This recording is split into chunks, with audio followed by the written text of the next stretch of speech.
Echo Studio India, Season 1. आज हम एक ऐसी अनसुलझी, एक ऐसी दिल दहला देने वाली घटना के बारे में बात करने वाले हैं जो अंदर तक झकझोर के रख देती है। इस एक्सप्लेनर का नाम है the echo of my self. आइए देखते हैं कि कैसे एक बिल्कुल आम सी शांत रात अचानक एक ऐसे भयंकर डर में बदल जाती है जिसके बारे में शायद ही किसी ने सपने में भी सोचा हो। जरा कल्पना कीजिए, एक बिल्कुल सुनसान घर है, वहां और कोई मौजूद नहीं है, लेकिन तभी वहां अचानक किसी की आवाज गूंजने लगे और वो आवाज आपकी खुद की हो तो कैसा लगेगा। ये डर का सबसे भयंकर रूप होता है, क्योंकि यहां खतरा किसी बाहरी इंसान से नहीं है, बल्कि किसी ऐसी चीज से है जो बिल्कुल इंसान जैसी ही लगती है। ऐसे में दिमाग बिल्कुल सुन पड़ जाता है। तो बात है रात के करीब 2 बजे की। पूरा घर बिल्कुल खामोश था। एक ऐसी खामोशी थी जहां सिर्फ छत पर चलते हुए पंखे की हल्की सी आवाज आ रही थी। रोहित अपने कमरे में बिल्कुल अकेले थे। सब कुछ नॉर्मल चल रहा था और तभी इस मौत जैसे सन्नाटे के बीच अचानक ड्राइंग रूम से किसी चीज के जोर से गिरने की आवाज आती है। एक ऐसी आवाज जिसने उस गहरी खामोशी को एक झटके में तोड़ दिया। अब जैसे कि आमतौर पर होता है, रोहित ने भी यही सोचा कि शायद कोई बिल्ली वगैरह आ गई होगी या फिर हवा तेज होगी जिससे कुछ गिर गया होगा। उन्होंने धीरे से अपने कमरे का दरवाजा खोला। बाहर घुप अंधेरा था, लाइट बंद थी। लेकिन जैसे जैसे वो आगे बढ़ रहे थे ना, उन्हें एक बहुत ही अजीब और ठंडा सा एहसास होने लगा। बिल्कुल वैसा महसूस हुआ जैसे उस अंधेरे में छिपकर कोई लगातार उन्हें घूर रहा हो। अपने डर को दबाते हुए उन्होंने तुरंत ड्राइंग रूम की लाइट ऑन कर दी। शुरू में एक पल के लिए लगा कि सब ठीक है, कमरे में कुछ भी अजीब या अलग नहीं लग रहा था। सब कुछ बिल्कुल वैसा ही था जैसा उन्होंने रात को सोते वक्त छोड़ा था। लेकिन ठीक यही वो पल था जहां से ये पूरी कहानी हमेशा के लिए बदलने वाली थी। पूरा कमरा तो अपनी जगह पर ठीक था, लेकिन तभी उनकी नज़र टेबल पर जाती है। एक फोटो फ्रेम था जो हमेशा वहां सीधा रखा रहता था, पर वो फ्रेम अब टेबल पर उल्टा पड़ा हुआ था। ये उस बात का अकेला सबसे ठोस सबूत था कि वहां सच में कुछ तो हलचल हुई थी, और ये हलचल किसी हवा या बिल्ली की वजह से तो बिल्कुल नहीं थी। डर अब धीरे धीरे बढ़ने लगा था।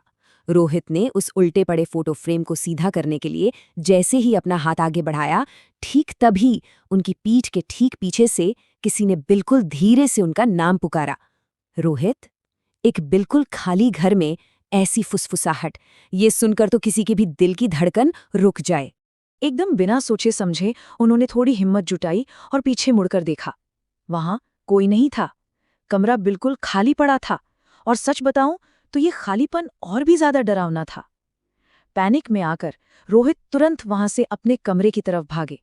कमरे के अंदर घुसते ही उन्होंने दरवाजा जोर से बंद किया और अंदर से लॉक कर लिया। डर के मारे उनकी सांसें बुरी तरह से फूल रही थी। अभी वो अपने उस लॉक किए हुए कमरे में थोड़ी सी सेफ्टी महसूस कर ही रहे थे कि उस अंधेरे कमरे का सन्नाटा एक फोन कॉल की रिंगटोन से अचानक टूट गया। उनके फोन की स्क्रीन पर फ्लैश हो रहा था अननोन नंबर।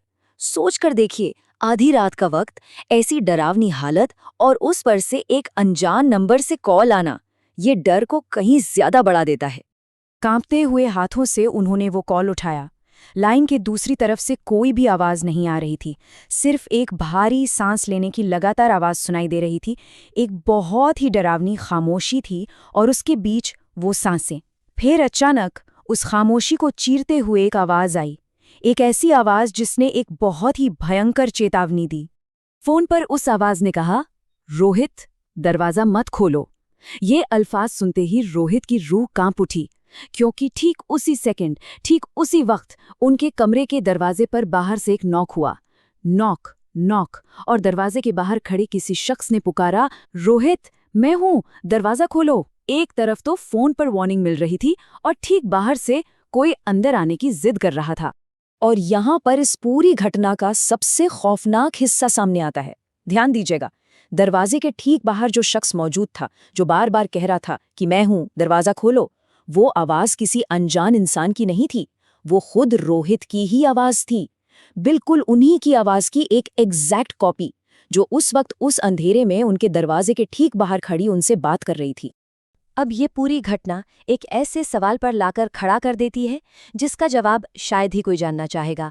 अगर दरवाजे के बाहर दस्तक देने वाली आवाज सच में खुद रोहित की थी, तो फिर उस वक्त फोन पर कौन था जिसने उन्हें दरवाजा खोलने से मना किया था?